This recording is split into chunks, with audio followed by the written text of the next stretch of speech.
Sudah, Kak. Oke, sudah ya. Oke, aku langsung mulai aja. Nanti, kalau misalnya ada pertanyaan, kalian tulis dulu aja, nanti ditanyakan di belakang sekalian, kayak itu. Oke, jadi ini praktikum terakhir kita, yaitu mengenai topik iteration atau looping. Oke, aku langsung next.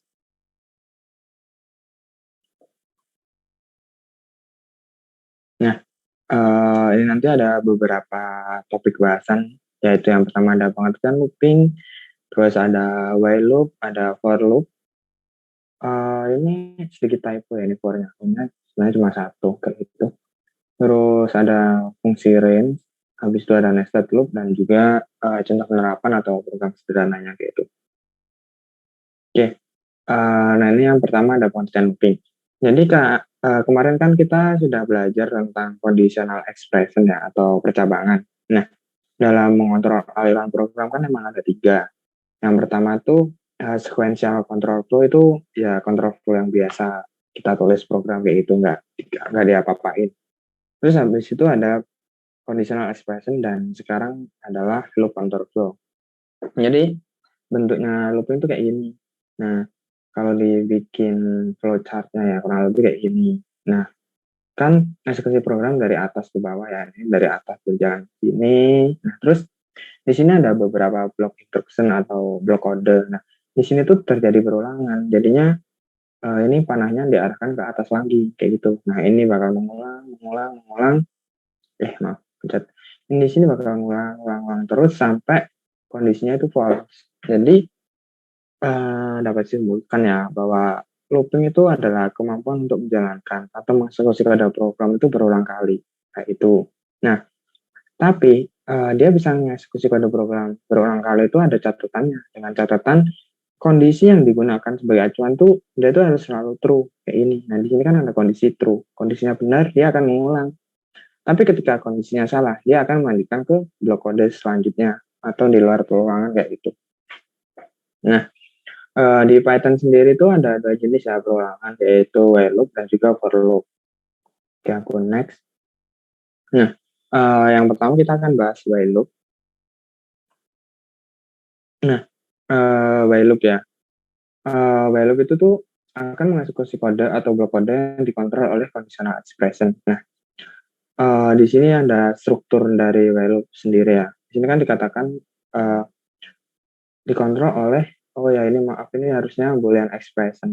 Sebenarnya sama aja conditional expression, karena yang pertama tuh kita tuliskan statement while-nya terlebih dahulu. Nah, setelah statement while di sini tuh ada suatu kondisi ya, atau boolean expression itu sama aja. Pokoknya di sini harus ada yang menghasilkan true atau false. Habis itu dikasih titik dua. Nah, di sini kan bagian header. Habis itu di bagian body dikasih indentasi, jangan lupa. Nah, di sini kalian kasih blok kode kayak gitu. Nah, pokoknya konsep while loop sendiri ini dia itu akan terus berjalan selama kondisi perulangan itu bernilai true. Nah, ketika kondisinya udah false, berarti while loop ini akan berhenti dan Python akan lanjut mengeksekusi kode baris selanjutnya gitu. Nah, terus kebanyakan while loop ini tuh digunakan ketika kita tuh tidak mengetahui berapa jumlah perulangan yang akan berlangsung, kayak itu. Jadi misal kita mau ngulangin blok kode nih, tapi kita tuh nggak tahu jumlah perulangannya. Kita belum nentuin juga ya, kita gunakan while loop kayak gitu. Nah, terus kalau kalian gunain while loop nih ada beberapa yang harus diperhatiin. Nah, yang pertama kalian tuh harus buat suatu kondisi ya. Kondisi ini harus kalian buat di bagian body.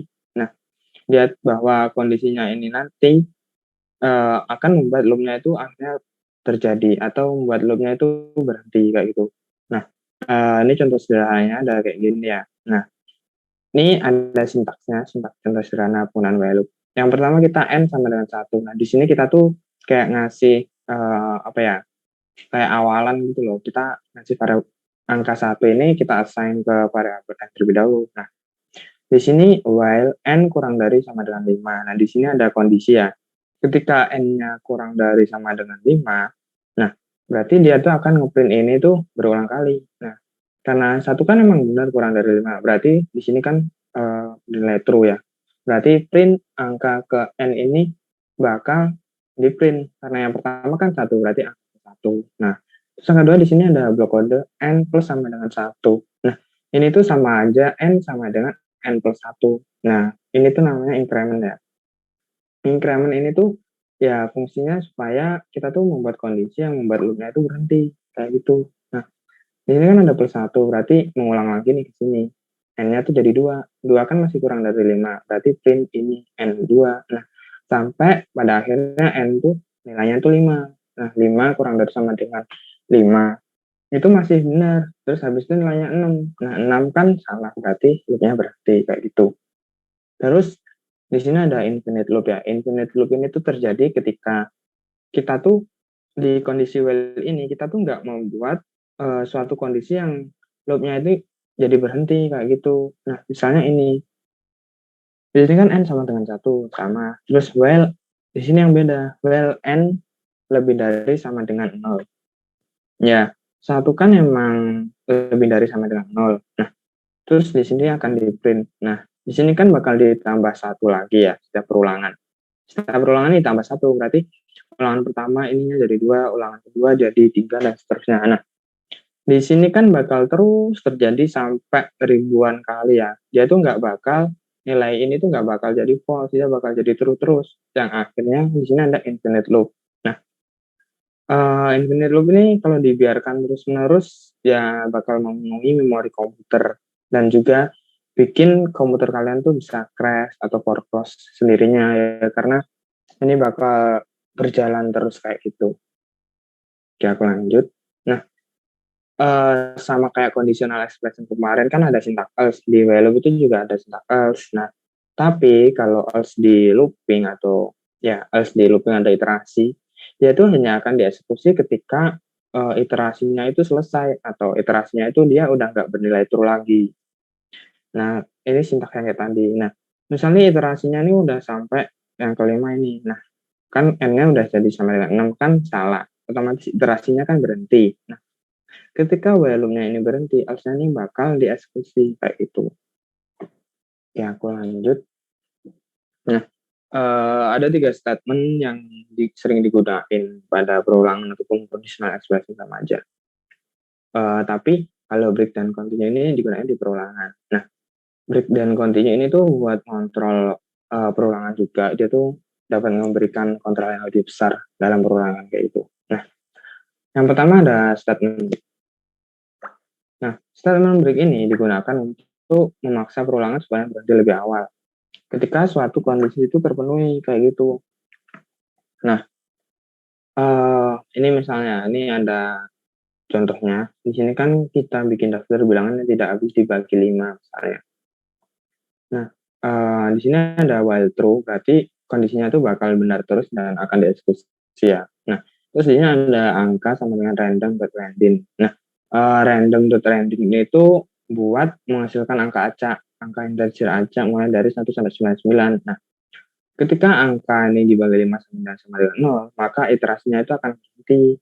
Nah, ketika iterasinya berhenti, kalau di sini nggak akan dieksekusi. Pokoknya di bawahnya break ini dia nggak akan dieksekusi. Berarti Python akan langsung ke program di bawahnya kalau misal ada kode program lagi kayak gitu.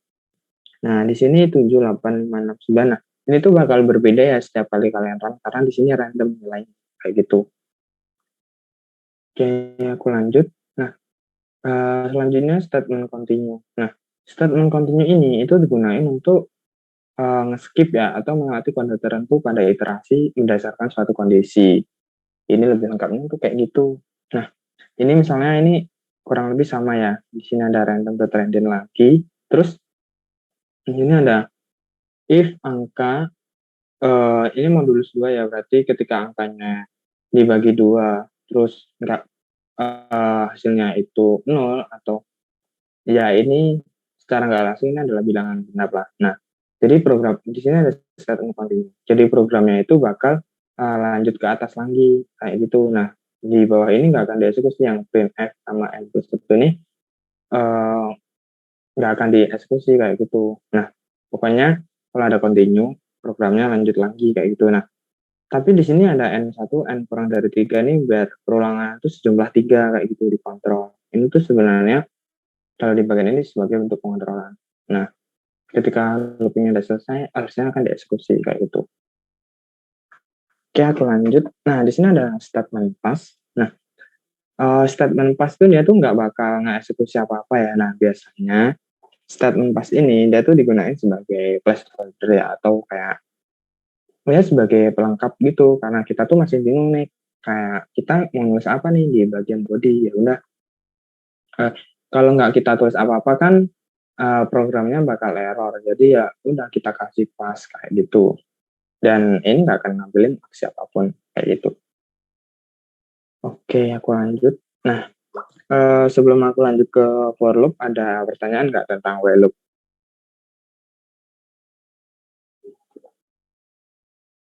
Kalau misalnya ada yang bertanya, silahkan raise hand gitu.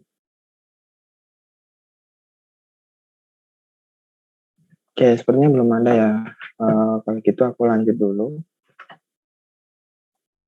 Nah, for loop beda dengan while loop. Kalau while loop itu kan perulangan digunakan ketika kita tuh nggak tahu kondisi atau jumlah perulangannya. Nah, tapi kalau di for loop kita tuh udah tahu jumlah perulangannya. Kayak kita gunain for loop. Nah, for loop itu juga sering disebut sebagai counting loop. Nah, for loop ini adalah perulangan kode yang telah diketahui jumlah perulangannya. Nah, for loop ini itu dapat digunakan mengiterasi sebuah sequence atau data yang bersifat iterable. Nah, data yang bersifat iterable itu kayak kemarin udah sempat dibahas, yaitu list, tuple, dictionary, set, atau string. Itu data yang memiliki sifat iterable gitu. Nah, kenapa sih datanya kok bisa bersifat iterable ya? Nah, itu sebenarnya nanti ada hubungannya sama Dunder method namanya. Nah, itu nggak akan kita bahas karena itu masuk ke object oriented programming kayak gitu. Oke, nah di sini contohnya kita tuh mengiterasi sebuah string ya, misalnya for i in Brawijaya. Nah, i ini tuh nama variabel yang dia tuh bakal buat apa ya, meletakkan nilai tiap-tiap nilai iterasi kayak gitu. Nah, dan i ini tuh dapat kalian namain sesuai keinginan kalian ya, sesuai ketentuan kaidah cara penulisan variabel kayak gitu. Nah, ketika kita mengiterasi sebuah string, di sini bakal masing-masing mengembalikan substringnya gitu, kayak B, R, A, W, I, J, A, Y, A kayak gitu. Terus ini semisal kita mengiterasi sebuah list ya. Nah, di sini tuh bakal ngembaliin tiap-tiap item pada maksudnya list. Mengiterasi sebuah list, di sini tuh bakal ngembaliin masing-masing item atau elemen yang ada di dalam listnya kayak gitu. Oke, aku lanjut. Nah, selanjutnya ada for loop ya. Nah, for loop ini kan tadi dijelaskan bahwa for loop ini digunakan untuk mengiterasi data yang sifatnya itu iterable. Terus kalau misal kita memaksakan untuk mengiterasi data yang sifatnya itu tidak iterable, nah itu akan mengembalikan error kayak gitu. Nah, ini semisal kita mau mengiterasi tipe data boolean true atau false. Nah, di sini Python akan mengembalikan error. Nah, di sini udah ada keterangan bool object is not iterable. Jadi dikasih keterangan ya bahwa tipe data boolean ini bukanlah iterable kayak itu. Oke, aku lanjut. Nah, sama kayak while loop, di for loop juga ada else. Nah, else-nya ini juga sama-sama akan dieksekusi ketika perulangannya itu selesai. Nah, yang dimaksud kita udah tahu jumlah perulangan itu mana sih sebenarnya, ya ini. Kita kan udah tahu ada Nashgor. Ini misalnya item pada list kan ada Nashgor, Bakmi, Sate, dan bakso. Nah, ini kan jumlahnya 4. Jadi, ketika kita akan mengiterasi ini, jadi jumlah perulangannya itu sebanyak 4 kayak gitu. Nah, di sini ya, terus ketika perulangannya udah selesai, terus else ini akan dieksekusi kayak gitu. Oke, aku lanjut. Nah, sama juga kayak while loop, di sini juga ada statement break, continue, dan pass. Nah, break intinya digunakan untuk memaksa perulangan supaya berhenti lebih awal. Nah, kayak gini nih, kita mau mengiterasi. Nah, semisal kalian mau break ini juga kasih ketentuan ketika kondisi apa kalian mau perulangannya ini tuh berhenti kayak gitu. Nah, misalnya ini for i in makanan, if I sama dengan sate itu break. Jadi perulangannya itu berarti dan kode else nggak akan dieksekusi. Jadi misalnya nih for i in makanan. Yang pertama kan Akbar. If i sama dengan sate. Nah ini kan false berarti break nggak akan dieksekusi. Program akan ngeprint Nasbar. Di sini Nasbar. Terus bakmi juga kayak gitu. Nah tapi ketika ketemu sate ini ada statement break dan kondisi ini benar itu statement break akan dieksekusi. Yang bawahnya ini nggak akan dieksekusi. Yaitu perulangannya akan berhenti. Terus statement continue. Nah, statement continue juga sama digunakan untuk melewati atau skip kode tertentu. Nah, di sini nih ada nilai ya. Nilainya ada 96, 66, 55, 80, dan seterusnya sampai 45. Nah, for i nilai. Nah, ketika i-nya kurang dari 70, terus ada statement continue. Berarti dia itu bakal di skip, akan lanjut ke perulangan selanjutnya. Kayak gitu. Nah, di sini kan 95. 95 kurang dari 70, false. Berarti bakal di print. 66 kurang dari 70, benar. Berarti continue ke perulangan selanjutnya. Di sini nggak dieksekusi. Bakal lanjut ke 55. 55, oh ini juga kurang dari 70. Berarti lanjut. 80, salah. Berarti 80 kan lebih besar dari 70. Berarti continue nggak akan dieksekusi. Terus akan di print i. Jadi Python akan nampilin 80 dan seterusnya dari angka yang kurang dari 70. Atau Python hanya akan menampilkan angka yang lebih dari 70 seperti itu. Oke, aku lanjut. Nah, di sini ada statement pass.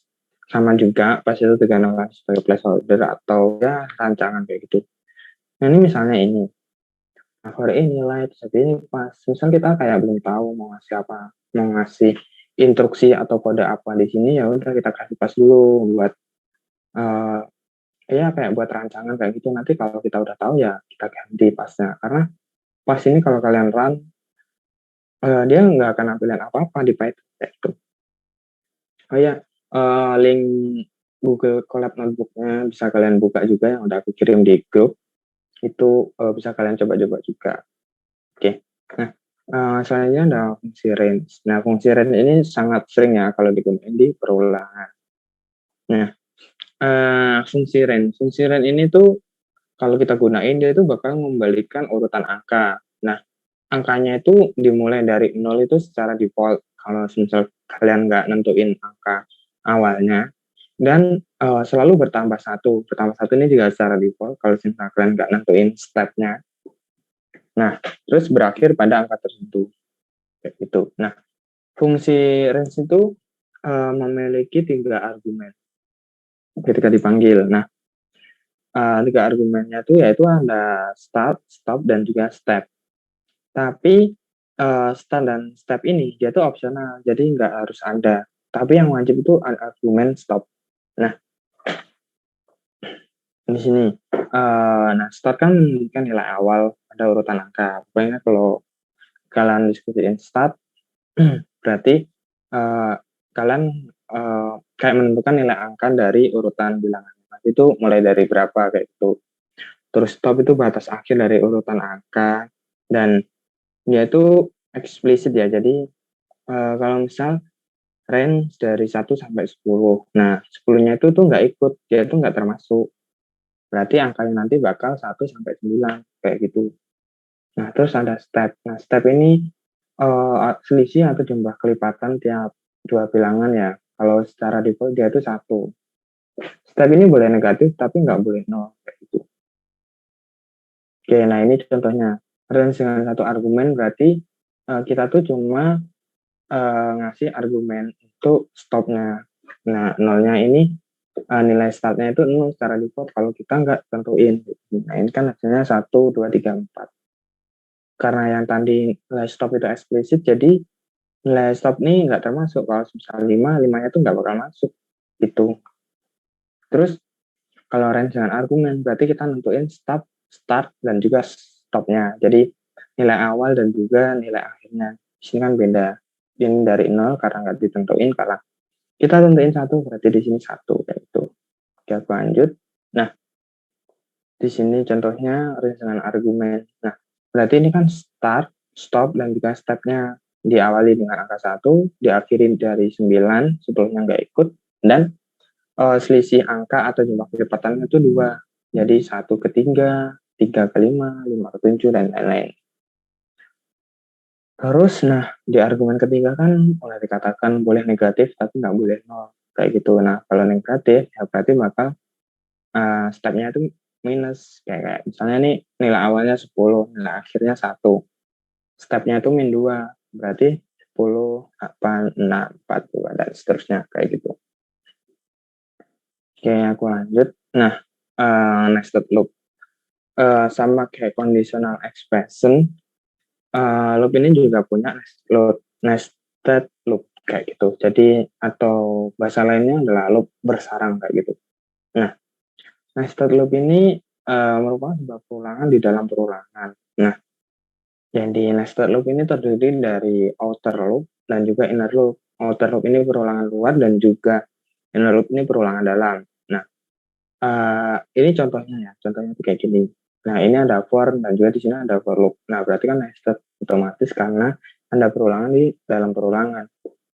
Nah, perulangan dalam inner loop atau luar outer loop dapat berupa jenis apapun seperti while loop atau for loop. Nah, jadi yang di sini kan perulangan luar, di sini tuh perulangan dalam atau inner loop. Nah, di sini tuh dapat bisa berupa jenis apapun ya. Misal di sini while, di sini for, atau di sini for, di sini while. Nah, itu nggak apa-apa kayak gitu. Cuma di contohnya ini kan kebetulan aja menggunakan for semua kayak gitu. Terus dalam setiap iterasi dari outer loop, inner loop juga akan dieksekusi semua iterasi. Jadi ingat dari atas dulu. Jadi yang pertama for outer in 1, 2, 3. Nah, ini dieksekusi dulu, berarti 1. Nah, terus habis itu di inner tuh bakal dieksekusi semuanya dulu. Di in range 1 sampai 3. Nah, di sini ada tambahan. Kalau eksekusi loopingnya di inner loop udah selesai, dia tuh bakal kembali lagi ke outer loop kayak gitu. Nah, di sini contohnya 1, 1, 2, 3 ini kan udah selesai innernya, habis itu balik lagi ke outer, habis itu inner lagi, outer, inner, dan outernya udah selesai, berarti perulangannya itu udah selesai kayak gini. Untuk setiap iterasi dari outer loop, inner loop memulai kembali dan menyelesaikan eksekusinya sebelum outer loop dapat melanjutkan ke iterasi berikutnya. Pokoknya kalau mau outer loop ini lanjut ke iterasi selanjutnya, iterasi di inner loop harus selesai dulu kayak gitu. Baru lanjut ke iterasi outernya. Nah, di sini juga bakal dieksekusi ketika perulangannya itu selesai. Oke, nah di sini ada contoh programnya, dapat kalian buka sendiri. Oke, habis ini kita akan lanjut ke collab notebook. Sebelum itu, ada yang mau ditanyakan nggak terkait topik looping kali ini? Kalau ada yang mau tanyakan, silahkan raise hand terlebih dahulu ya.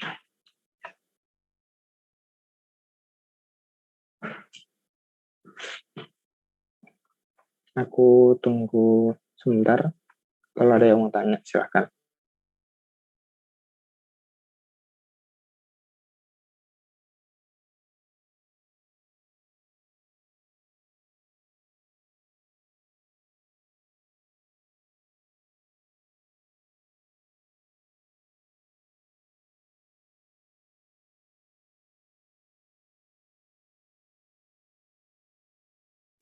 Oke, ini nggak ada yang tanya ya. Berarti aku asumsikan kalian udah paham ya.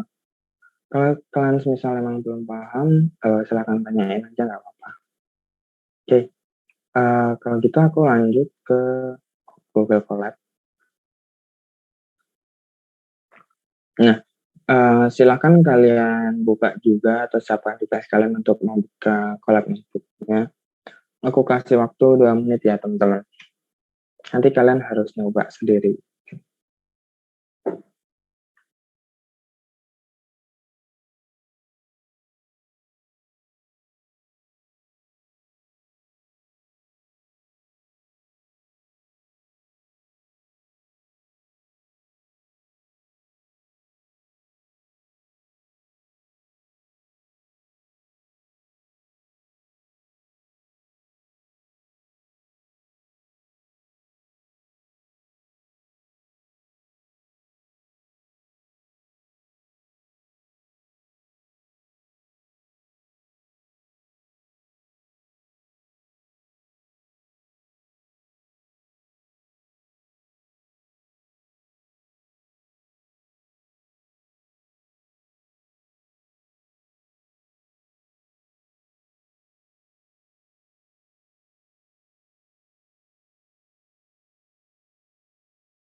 Oke, udah 2 menit, jadi aku asumsikan kalian udah buka Google Colab-nya ya.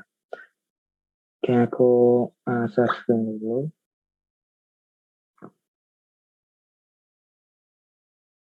Oke, nah, oke di sini kan ada Google Colab-nya ya, misal, kan aku kasih akses view only, nah nanti pokoknya kalian copy dulu collab-nya ke jadi file drive-nya kalian masing-masing, kayak gitu. Nah, pokoknya di sebelah bagian sini nanti ada tulisan copy, collab notebook-nya, nah itu kalian copy dulu, oke? Seperti biasa kita connect dulu. Nah, di sini aku bakal langsung bahas ke program sederhananya ya. Terus untuk value for loop ini udah dijelasin di PPT, kalau misalnya ada yang dibingungin bisa tanyain lagi kayak gitu. Nah, oke aku lanjut ke program sederhana. Oke, ini sama kok seperti kayak yang ada di PPT kayak gitu. Nah, nanti yang bakal kalian bahas di laporan ya. Aku gedein lagi deh biar kelihatan. Kegedean. Nah, oke yang pertama tuh ada program autentifikasi. Nah ini print ini kan cuma buat hiasan doang, nggak ada makna tersembunyi kayak gitu. Ya tulisannya biar kelihatan rapi aja kayak gitu. Nah, di sini ada while true ya. While true berarti di sini perulangannya itu akan terus berjalan kayak gitu. Nah, terus di sini yang pertama ada user input, masukkan username. Di sini bakal ada input untuk ya kalian bakal mau ngasih sesuatu apa kayak gitu. Nah, di sini ada kondisi ketika user sama dengan Brawijaya, maka selamat datang kembali user. Nah, usernya Brawijaya ini. Terus begitu berulangan itu akan berhenti. Nah, ketika kita salah masukkan nama user, di sini bakal kode else yang akan dieksekusi dan perulangan itu akan berjalan lagi. Oke, langsung aja kita aturan. Nah, di sini misalnya masukkan user. Nah, misalnya aku nih, aku masukin nama aku. Nah, di sini kan salah karena nama usernya, nah kan di sini Brawijaya. Nah, terus misalnya kita masukin lagi nih namanya siapa ya kira-kira, Malang aja ya. Nah, di sini kan salah karena nggak sesuai. Kalau misalnya salah yang dieksekusi kan si bakal ini. Berarti terus perulangannya lanjut lagi kayak itu. Nah, terus semisal kalau benar gimana? Brawijaya. Nah, kalau usernya sama dengan Brawijaya, berarti yang di print ini terus Anda sintak atau statement break. Nah, ketika ada statement break berarti perulangan itu diberhentikan secara paksa. Nah, di sini otomatis perulangannya selesai kayak gitu. Oke, ada yang tanyain nggak di program yang pertama ini? Dan programnya ini sengaja emang masih disederhanain ya teman-teman supaya memudahkan pemahaman kayak gitu. Oke, belum ada pertanyaan ya, aku lanjut lagi. Di sini ada program bilangan prima. Terus, nah, di sini ada input juga. Di sini ada masukkan angka awal, ada angka akhir. Nah, di sini dibuat untuk ini. Di sini tuh ada kaitannya ya awal di sini. Nah, nanti buat fungsi range kalau ada 2 argumen kan berarti kita tentuin nilai angka awal dan akhirnya juga. Nah, di sini terus habis itu ada perulangan for n in range. Nah, jadi nanti kamu masukin angka awalnya tuh berapa kayak gitu. Nah, di sini n di sini kan nama variabel jadi bebas kalian namainnya ya bisa n, i atau apa dan bisa for angka di range itu juga nggak apa-apa, terserah. Nah, di sini ada kondisi. Nah, di sini kondisi ini tuh buat nyeleksi mana yang bilangan prima. Nah, bilangan prima kan bilangan yang hanya bisa dibagi satu atau bilangan itu sendiri kayak gitu.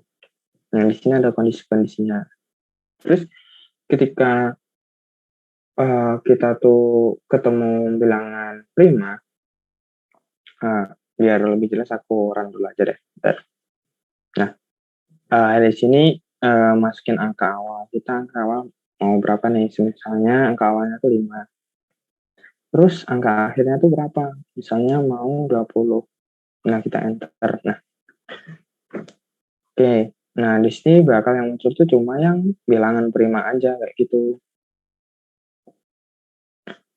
Nah, di sini kan pokoknya kondisi ini tuh buat nyeleksi di bagian kondisi ini ya, buat nyeleksi mana yang bilangan prima kayak gitu. Nah, terus kalau udah ketemu ya ini bakal di print gitu. Oke, aku lanjut ya. Nah, di sini ada program ini cuma buat implementasi buat nested loop aja. Nah, di sini kan di sini perlu kalian perhatiin ya, di sini tuh dibalik ukuran dulu ya. Nah, sebelah pedas rujak pedas. Nah, di sini kan rasanya di sini kan pedas ya. Di sini tuh yang pertama kita iterasi dulu outernya. Nah, outernya kebetulan di sini ada rasa dan rasa ini kan cuma itemnya tuh cuma satu. Berarti outer loop bakal dieksekusi sekali aja. Habis itu yang dieksekusi yang inner loop. Di sini makanan kayak gitu. Nah, terus di sini kan dibalik makanan rasanya apa. Di sini kan inner loopnya seblak, rujak, bakso. Nah, di sini A-nya bakal pedas-pedas terus karena outer loopnya jumlahnya cuma ini kayak gitu. Oke, aku lanjut mengenai program to-do list. Nah, to-do list ini juga sederhana aja buat mengimplementasi. Nah, di sini misalnya jenis kegiatan apa ya? Misalnya nih bangun tidur jam bangun tidur jam 04.00 ya misalnya. Nah, di sini kita lanjut misalnya kuliah jam 07.30 sampai jam 6 lah, jam 4 misalnya. Terus kita mau nambah kegiatan lagi nih, kegiatan habis apa? Belajar misalnya. Belajar dari jam 18.00 sampai jam 21.00 ya misalnya. Terus habis itu tidur jam 21.00 sampai jam 04 lagi. Oke. Nah, kita cuma mau nambah kegiatan ini aja ya. Ya udah, kalian ketik cukup. Nah, maka perulangannya ini akan berhenti. Nah, di sini ada daftar kegiatan kalian. Saya bangun tidur jam ini, kayak gitu. Nah, kenapa kalau kita ketik cukup perulangannya itu berhenti ya? Karena di sini ada kondisi. Ketika input yang kita masukin itu berupa cukup, maka Python akan mengeksekusi statement break kayak gitu. Jadi perulangannya otomatis berhenti. Nah, di sini daftar sama dengan list kosong. Di sini tuh buat kita bikin list kosong yang nantinya tuh bakal kita masukin nilai-nilai yaitu ini. Ketika waktu di input, di sini kan ada append. Append ini kan dibuat masukin nilai kayak gitu. Nah, di sini bangun tidur jam ini. Nah, ini bakal dimasukin di sini. Nah, habis itu list ini tuh bakal di print atau diiterasi lagi di sini. Jadi di sini ada saya bawa kayak gitu. Oke, untuk program yang wajib sendiri cuma ada 4 ini aja ya. Nanti kalian jelasin di laporan. Terus ini ada bonusnya, ini programnya agak panjang karena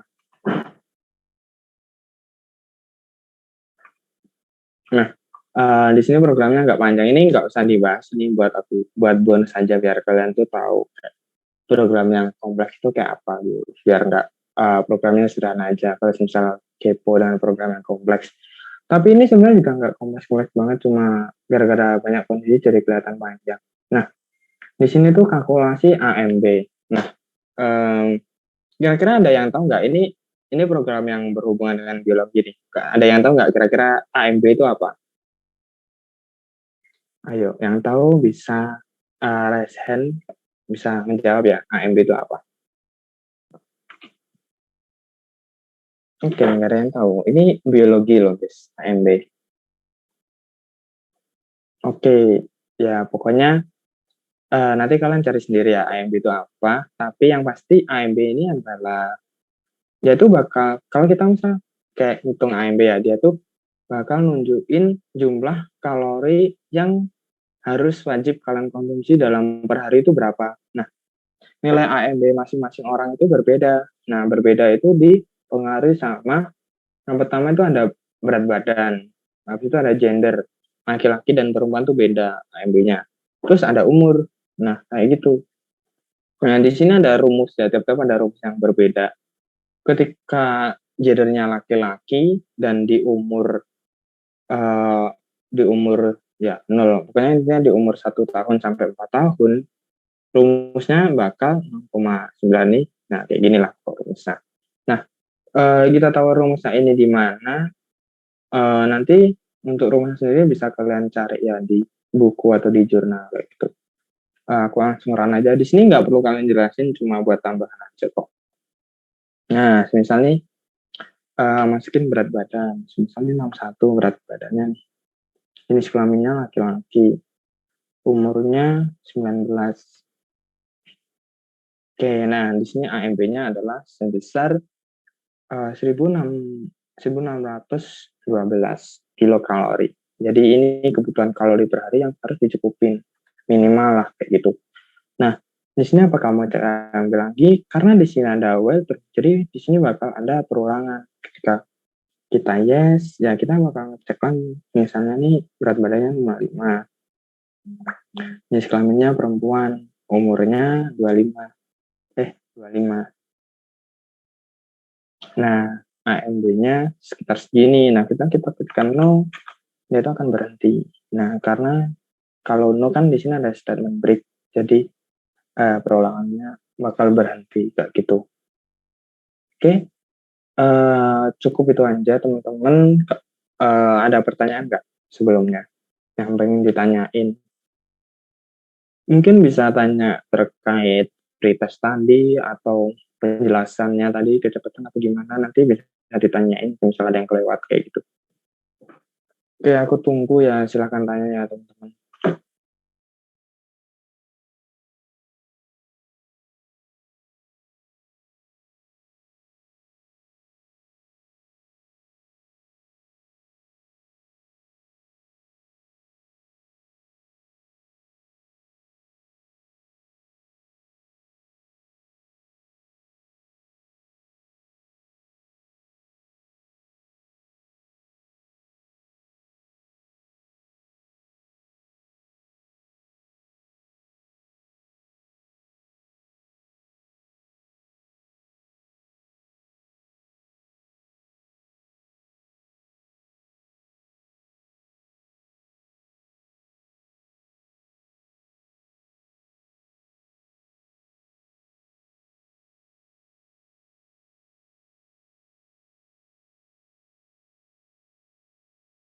Oke, ada yang mau tanya nggak teman-teman?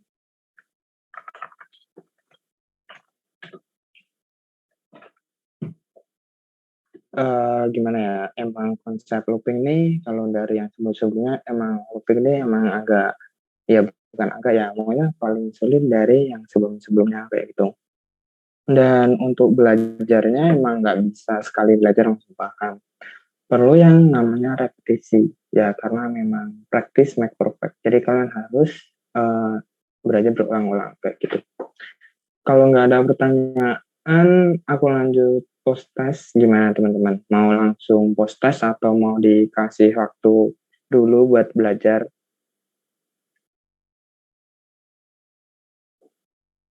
Oke, mungkin perwakilan dari kelas B bisa ngomong mau langsung post test atau dikasih waktu dulu nih.